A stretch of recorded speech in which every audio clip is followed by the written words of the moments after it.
na terra, missão essa que o homem natural não poderia cumprir. Somente Jesus, porque na verdade Ele é o Filho de Deus. Ele é aquele que deveria vir ao mundo. Ele veio deste mundo.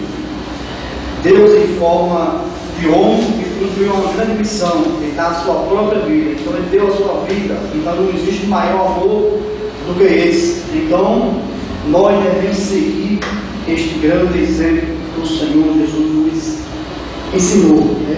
Jesus deixou seu trono de glória para vir aqui nessa terra.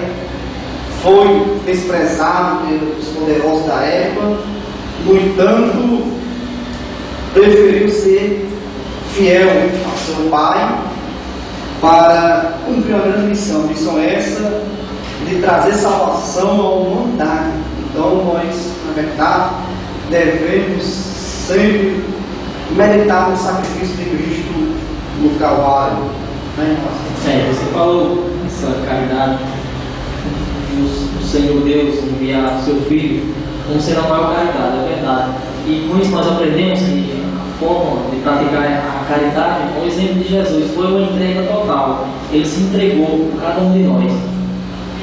É verdade, né? Deixou tudo lá no céu, lugar de gozo, de paz, para vir para este mundo, para sofrer, né?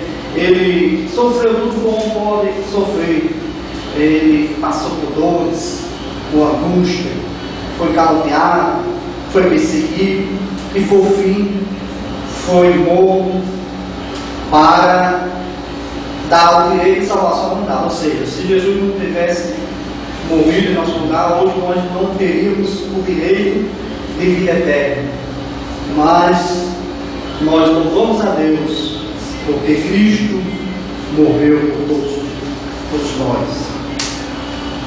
É verdade. Esse é o programa A Bíblia Responde, hoje tratando do tema sobre a caridade segundo a Bíblia. Daqui a pouco nós vamos para o terceiro e quarto tópico do nosso estudo. Não desligue o rádio, pois o estudo ainda continua aqui na Rádio Vale do Pirâmides.